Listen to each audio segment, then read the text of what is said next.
Hello guys and welcome back into a new brand video. In today's tutorial, I'm going to show you how to use the case function in Salesforce. So make sure to watch the video to the end and follow these simple steps.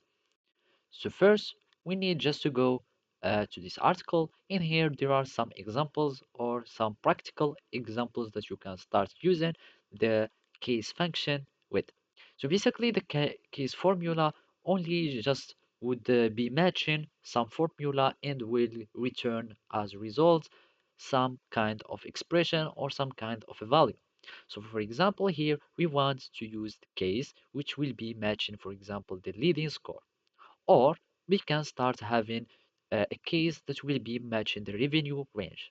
So whenever the revenue range is over 1 million, which is the expression, the result will be enterprise. And again, if we have, for example, over 5K, it will be mid-market.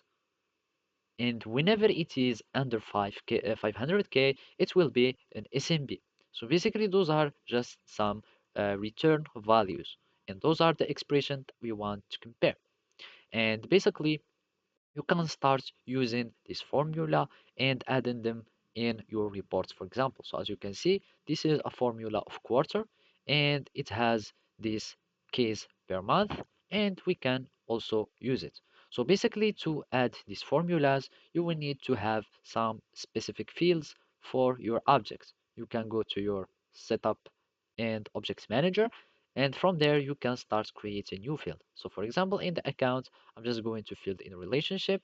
I'm just going to click on a new field, and from there, I'm just going to add a formula. You click on next, and then you add your formula that you want. So either would it be as a result of a date time, number, etc. And I'm just going to click on next, and basically we need just to give it the name, etc. So basically this is how you can do it. Thank you for watching and see you next time.